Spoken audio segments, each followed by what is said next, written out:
The first few minutes can often feel like 10 or 15.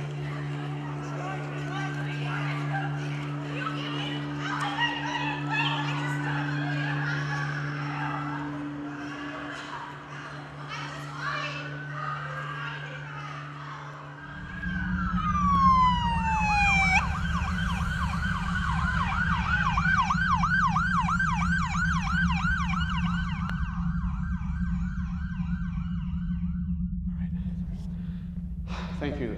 I would like to say that it's my pleasure to be here.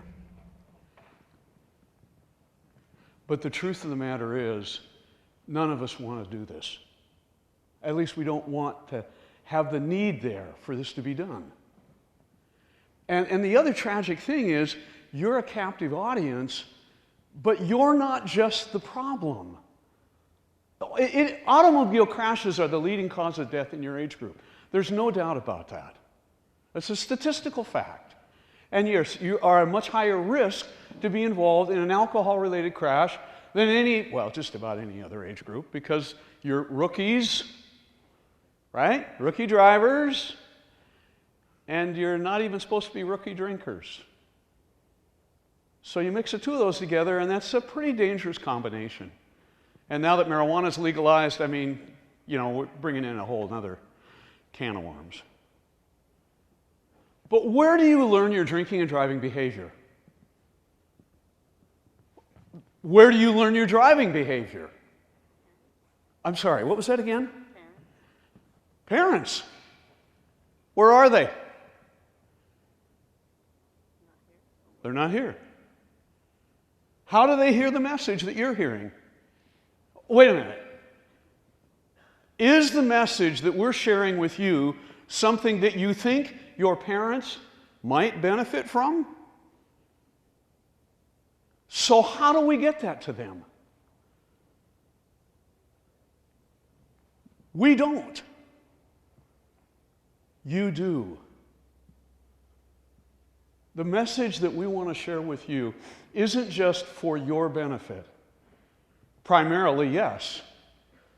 But the message we want to share with you is something that you, hopefully, will be willing to share at home. Not in a condescending, derogatory, put down type of approach. Just, hey, we had something at school and I never thought of this. Or have you ever thought about that? Because I'm not here to tell you guys what to do, but I'm here to share some information. And I think it is just important for my generation, your parents, as it is for yours. I think, as young drivers, you probably can tell a lot of people who are older about the real issue of impaired driving. For instance, let's start with a little question, a survey. There's a sign up there. Okay? Alcohol limit 0.08. So this basically is telling you that in order to be considered breaking the law, you have to be this high. By the way, anybody know how to determine when you have that much alcohol in your system? Go ahead. When you take the breathalyzer test? Oh! When you take the breathalyzer test. When you get pulled over. So, and you, as students or as adults, we have access to those instruments, right? Not necessarily. Oh. Who does? The police. Oh, the police. Huh. So in order to find out whether or not you're breaking the law when you drink alcohol and then drive, excuse me, could you give me one of those breath tests, please? Let me pose another question. Your family. You have a dentist you go to? How much alcohol is it okay for your dentist to drink at lunch that your family is all right with? None. I'm sorry? No alcohol. No alcohol. Because? Their dentist is working on my teeth and something might happen. Dentist is working on your teeth and something could happen. You mean the dentist could make a mistake? Yeah. Because of the alcohol? Well, it's actually because the alcohol affects their judgment.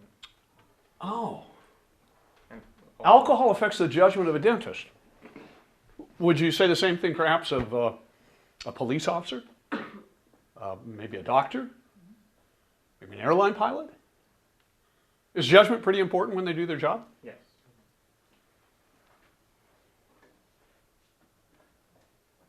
But I wonder, doesn't that sign almost say it's okay to drink and drive so long as you don't drink too much?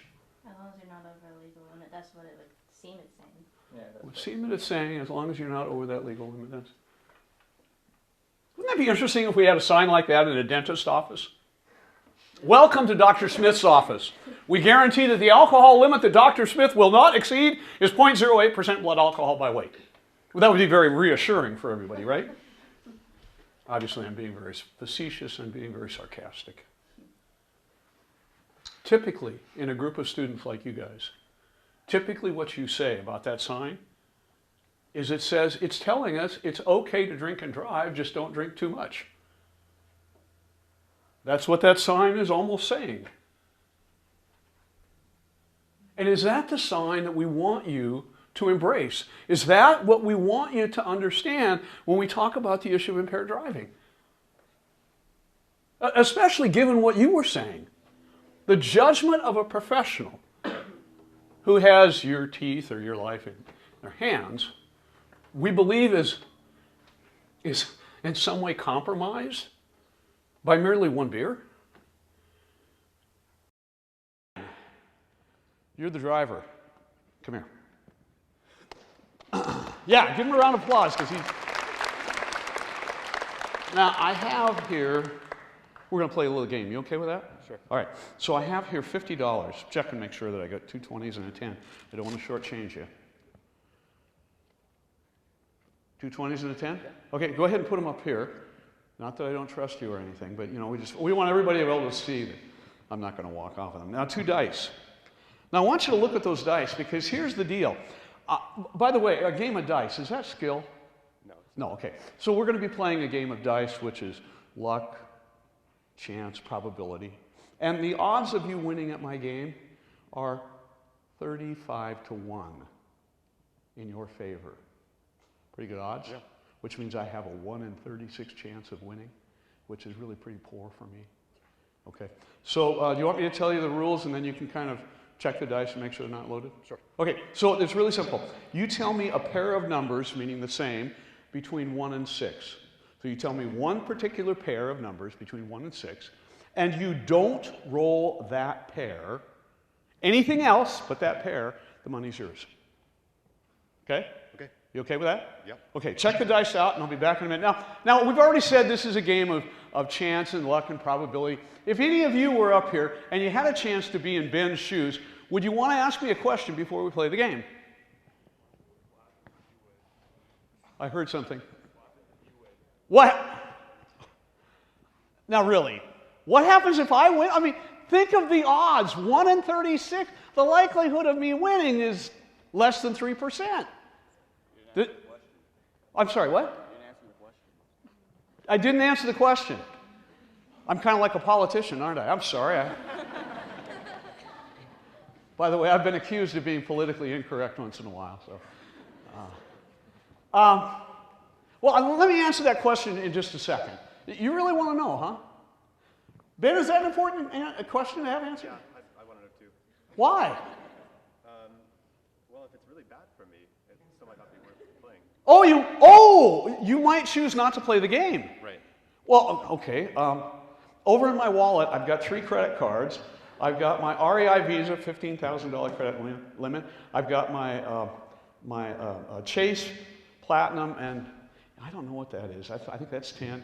And then my cheap one, my gold card with the credit union, and that's about 8,000. So let's see, 10 and 15 and 8 that's about 33. How about if I put the cards up here and you'll be playing for $33,000? I think I'd still want to know what happens if you win. You would? Yeah. So you think that, I mean, isn't he kind of being a little picky here? Okay, here's the deal. If you want to play my game, and if we're serious, are you in a belt today? No, I'm not. Okay, don't pull your shoe up, but just kind of draw your finger around your waist where your belt would be, all the way around. Good, okay. So Ben, if you want to play my game, here's what you have to be willing to give up to answer his question. The ability to control anything on your body from that line down to the tip of your tennis shoes. And I mean everything between those two lines, which means you become permanently, totally paralyzed. Now the odds are 1 in 36 of you losing, and what did we say, $33,000 on my credit card. Do you want to play the game for real? I don't. Why not? Why don't you? That's a lot of money you can win. That's true. You could buy a new car. Get my car. Yeah. Yeah. You could pay for 1 year at the U. Or is that not quite enough?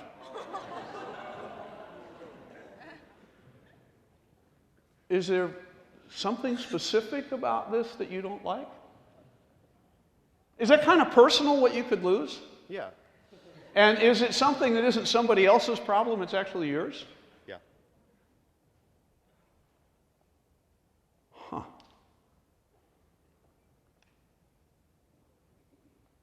Could really lose, could really happen to you, could really radically change your life in a negative way, and you're not too happy about that. And you do have a choice to avoid all of that by just not playing the game. If you like his choice and his rationale, give him a round of applause, will you? Good job. Go ahead and set him up there. Have a seat. Thank you. Now, what Ben just showed is an attitude. A good attitude. I have to wonder, the line of reasoning he went through that you helped promote by asking what's the downside, is that the line of reasoning that somebody goes through when they're trying to decide whether or not they should get behind the wheel of a car after they've consumed some mind-altering chemical? And what about the passenger who has the opportunity to get in the car with that driver? Do they go through the same line of reasoning, or instead, do they merely think, oh, it's not going to happen to me, I'm fine, it'll happen to somebody else, it's somebody else's problem? And usually it doesn't happen. Usually when people drink and drive, this is not the result. Why do people who drink and drive not crash more often? Because they're not affected? Why? I'm not really sure. No answer? Let me ask you this. Do you suppose there are people who drink and drive who still make mistakes when they're driving home? And do you suppose that there are times when those mistakes happen and, for instance, they blow a red light and there was nobody there to hit? Or they made a pass where they normally wouldn't pass because it's a blind curve, and thankfully there was nobody coming from the other direction when they took a whole lot longer to get by that car they were passing? Or they lost it a little bit on a curve and went off onto the shoulder of the road and out into the field and nothing happened because they didn't hit a tree or a power pole or a pedestrian. Or... Do we ever call that anything? And yet, they happen. They happen. But statistically, we don't acknowledge them. Because they don't happen. Because there was no damage. Without getting into theology and God, which I'll be happy to in the question and answer to. Why didn't those people hit anything when they made the mistake at the traffic light, when they made the mistake on the curb, when they made the mistake on the improper pass? Why didn't they hit anything?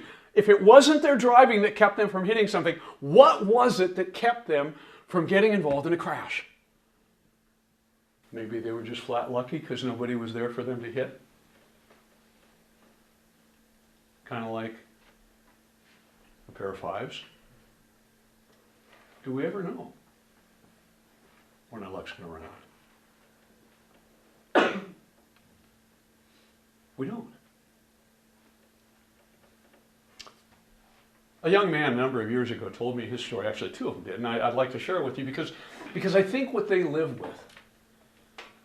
I mean, if I were them, if I had nightmares that they had, holy cow, I'd be devastated. I think any one of us in this room would be. At 16 years of age, that's when he got his driver's license. His name was Brian. He'd been drunk before. He knew what drunk was all about. As a matter of fact, growing up, he'd been taught that something you definitely never do, because it's so stupid, was drive drunk. And so he had that image of what drunk driving was all about. Drinking and driving. Doesn't make sense.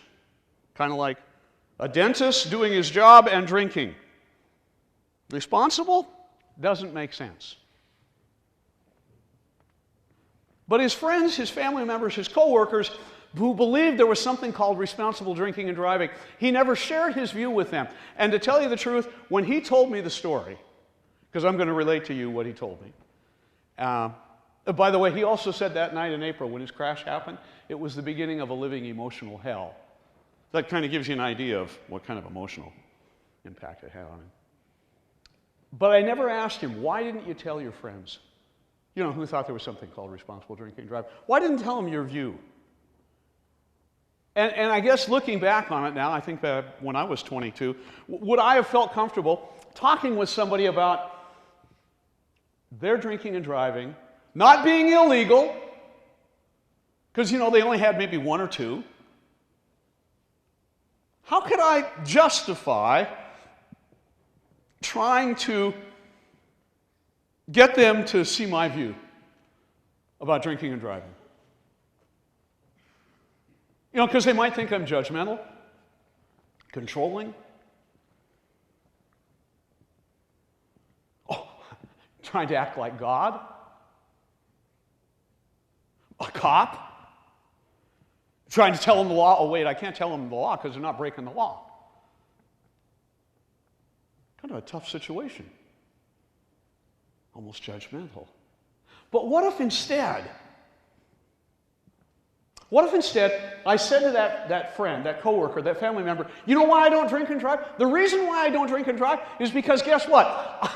I don't want to be paralyzed or lose an arm or hurt somebody else because of the risk I'm taking. Oh, and by the way, when I take that risk to drink and drive, I'm never trying to win any money. I'm just trying to get home.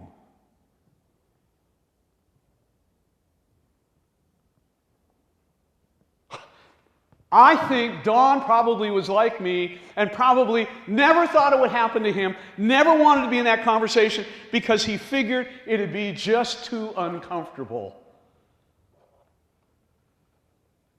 But it wouldn't have been if all he did is shared his view of why he didn't do it. And who knows, it might prompt a conversation that might give him the opportunity to share with them his views that they'd never even thought of. You know what impaired driving really is. How it starts with that attitude.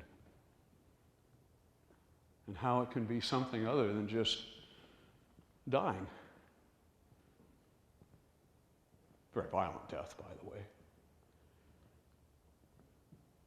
Brian was 21. When he got his driver's license at 16, he'd already experienced being drunk at parties. And when he was growing up, too, he learned that drunk driving was really a stupid thing to do. As a matter of fact, it was so stupid that he didn't ever want to drive drunk. But he learned that as long as he didn't feel the effects of the alcohol, as long as he didn't show the effects of the alcohol, he was okay to drive because that's being responsible.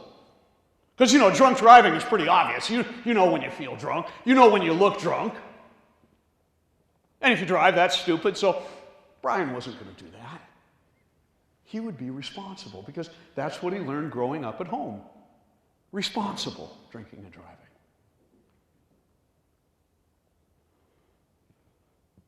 It would never happen to him because, like I said, he wasn't a drunk driver.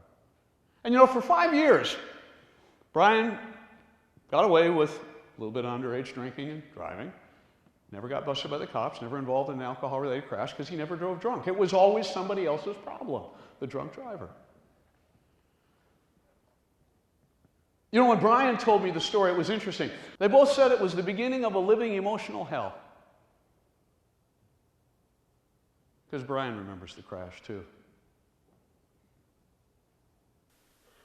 It was a Sunday night in April. Brian had had a couple of beers with his buddies, not very far from the current sounder station down in Auburn, Railroad Tavern.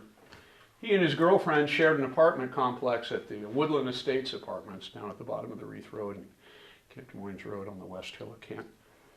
And Brian's girlfriend was there waiting for him to come home on that Sunday night in April. And about 10 o'clock, his buddies thought he was okay, and he felt fine. He went out and got in his car and started driving down the highway. In about 10 minutes, he would be home. Since he'd never had a problem before, he wasn't drunk. Why would tonight be any different? Well, probably because he's going to roll a pair of fives. He never thought of it that way. He got to Smith Brothers Dairy and a cop pulled him behind him, and the lights and siren of the cop car came on, and Brian did something he wouldn't normally try to do. He sped up. Tried that from the cop. A little bit risky, don't you think? Just went a little bit messed up. Apparently he left the cop in the dust, got down the straightaway. I'm not sure if you're familiar with the area, but there's a straightaway that's about 3/4 of a mile long. And at the end of the straightaway, it goes into a lazy S curve, and at the end of the lazy S curve, there's a sign that says reduce speed ahead for what they call the tight S curve, just before you get to LA Fitness, HD Hotspurs, and Asian Buffet. And as Brian's car gets to the beginning of that tight S curve and the road went hard right, Brian's reaction time was slowed. And the road went right and he kept going straight. Because he's still thinking he's on the straightaway. He wasn't drunk. He just had a couple. From the other direction, coming from the other direction, was Dawn. Remember our innocent guy I told you about, 22-year-old, didn't drink and drive. Dawn was coming south on that 2-lane highway, on the other side of the blind curve. He saw the blue and red glow of the police lights lighting up the night sky. And in response to that blue and red glow of the police lights, Dawn did what he learned in driver's ed, slow down and pull to the right. So as he pulled to his shoulder of the road and slowed down, he doesn't expect to find a car sliding at him. He expects to see the cop car somewhere around because of that blue and red glow that's caught his attention, lighting up the night sky.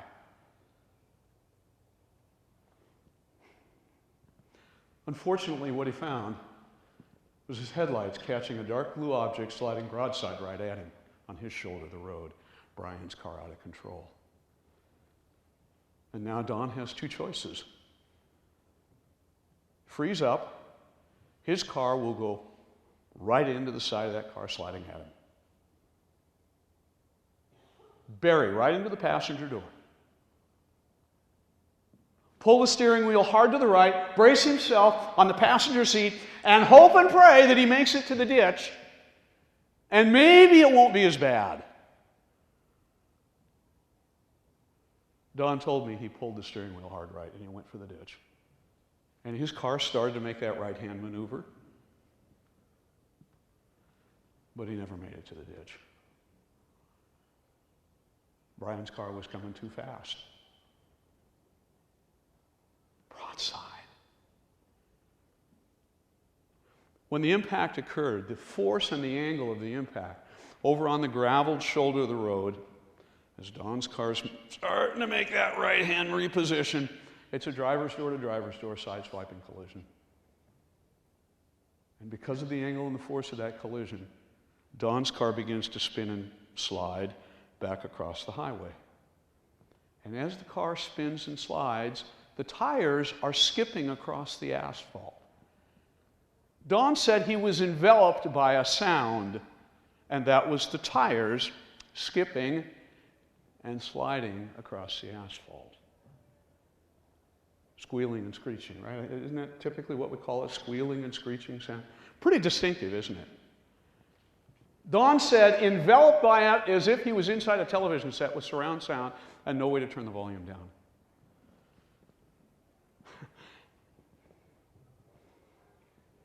The car continued to slide across the center line, and he said his attention was drawn to the passenger side of his vehicle because it was all lit up by bright light. So he sits up in the passenger seat, looks out the passenger window, and there's the bright light. It's the headlights of the cop car bearing down on his passenger door just before the glass explodes all around him, and the cop car slammed into his car. Meanwhile, Brian's car is ricocheted off of Don's and gone end over end, 3.5 times end over end down across the highway. And somewhere during those 3.5 end over end, unbelted inside of his vehicle, Brian became airborne. He couldn't brace himself. It's the law of physics. It's impossible to overcome. But some people think they can. When he left the car, actually, technically they call it ejected. But it's another way of just saying he was thrown out of the car. His body flew at whatever rate of speed the car was going when he left it, out in the direction of the guardrail, and then there was a power pole at this end and a big maple tree at that end.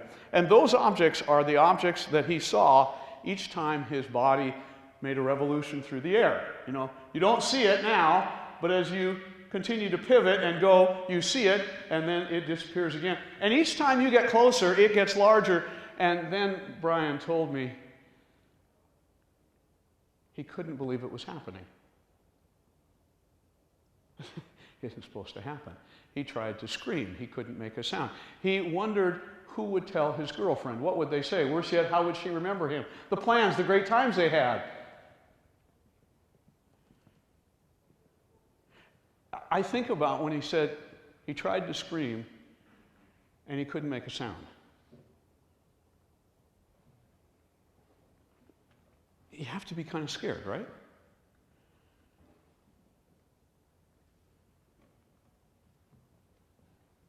The cop car, when it hit Don's, I told you the glass exploded. Don said there was a deafening roar. There was a fatal squad investigator that night for the Washington State Patrol that was out there investigating the crash.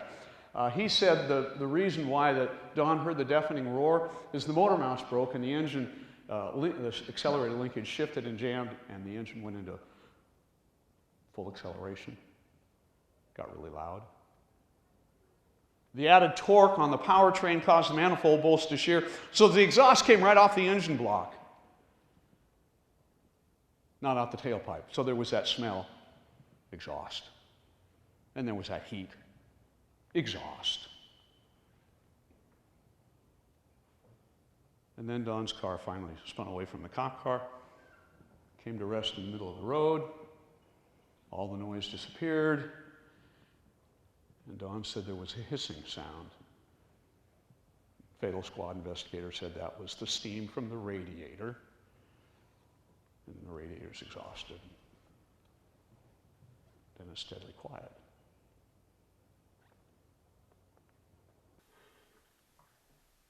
Brian landed in the blackberry bushes on the other side of the guardrail. He was really quite fortunate. He only had a fractured shoulder, actually collarbone from the door frame, the door post that cut him as he got thrown out of the car. And he had some minor internal injuries. He got bounced around inside of the car. The steering wheel caught him in the tummy area. And he landed in the blackberry bushes on the other side of the guardrail. So he had some cuts and scrapes. But Brian, 6 months modern medicine, physically he will be totally fine. No lasting physical reminder. All healed like it never happened. But he does remember. And I can almost guarantee you, he will never forget. And oh, by the way, if you want to know how tough it is for him, in the first 6 years after the crash, Brian attempted suicide on 3 different occasions. That should speak volumes. Fortunately, he didn't succeed. But it tells me he hurt. Bad. Don, unlike most innocent victims, the only injury that Don suffered that night was a fractured pelvis. Right where the belt came across his pelvic area. Doctors put a stainless steel pin in there, and in 6 months' time, just like Brian, Don was all physically healed up like it never happened. And like Brian, Don remembers. And relives. And when both young men told me their story, independent of each other, they both described that Sunday night as the beginning of a living emotional hell. Would that make sense to you?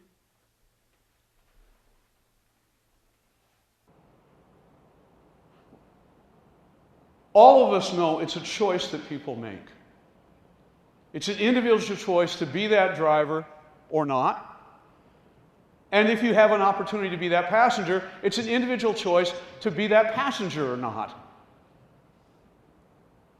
We're not here to tell you what to do. We believe that if we give you the information, honest, straightforward,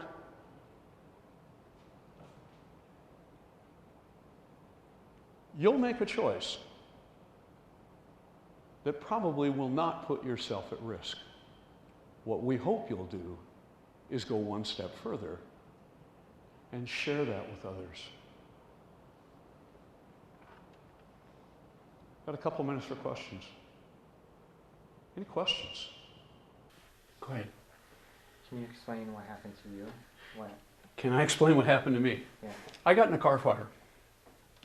And my car was fully engulfed in flames for 5 minutes. And I was inside of it. Now, fire department side, typically, if somebody is in a fully engulfed car fire for 5 minutes, you generally have a pretty good idea of what you're going to be faced with when you arrive on the scene. And is that a live body or probably a dead body?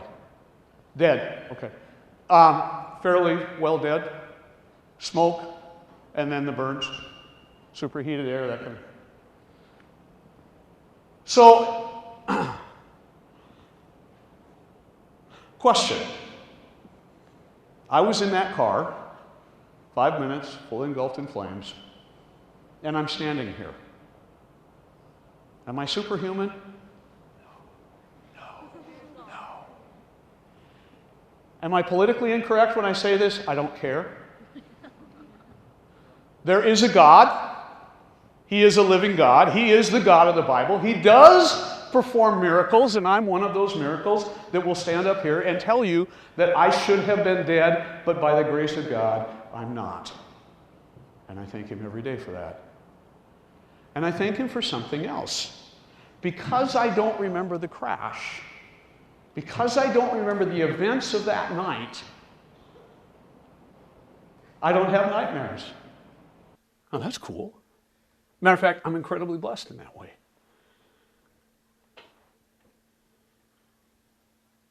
That answer for you, sort of? Yeah.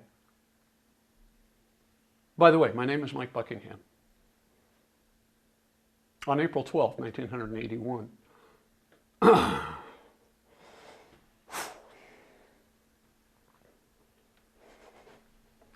try and say it.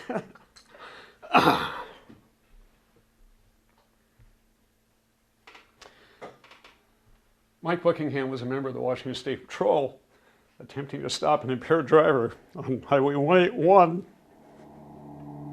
by the name of Brian.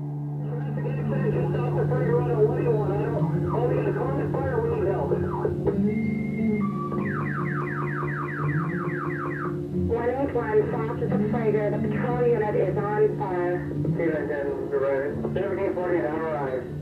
Check car back here, man. Do you need a medic unit there? Interstate line. It's total. Status patient. Last unit, repeat. Should get the aid unit there fast. The trooper's trapped in a car.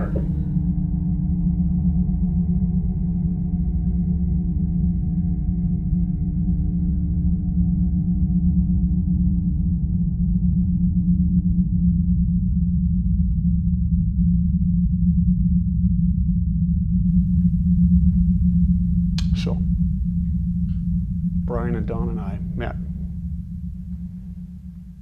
And if you want to talk about people who are fortunate and blessed beyond belief, I'm the one, not Brian or Don. And when you think about choices that you make, don't think about me. Because this is very rare. But Brian and Don and what they live with is just far more common. I mentioned an attitude, and we played a game. And I don't think any one of you would have taken the bet and played the game for real. I think every one of you in this room really would have turned it down, as Ben did. And that's good. But I'd like for you to remember that when you're faced with the potential of impaired driving. Because if you take the bet there, you're not taking to win any money, you're just taking the risk. No reward.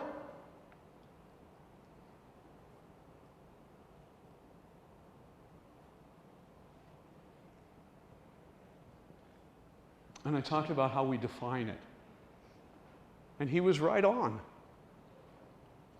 We give a message that it's okay to drink and drive, just don't drink too much. Drive hammered, get nailed, over the limit, under arrest. But now we're going to be talking about drive sober or get pulled over. Okay, we're going in the right direction. But let's get rid of alcohol limit 08. Let's say, you know what, there really isn't any safe way to drink and drive or drug and drive. Because if there is, then doggone it, shouldn't the airline pilots and the cops and the doctors and the dentists be able to do it too? They got more training. They got more backups. Why are we so tough on them? I'm not advocating doing that. I'm just saying we need to look at how we define it.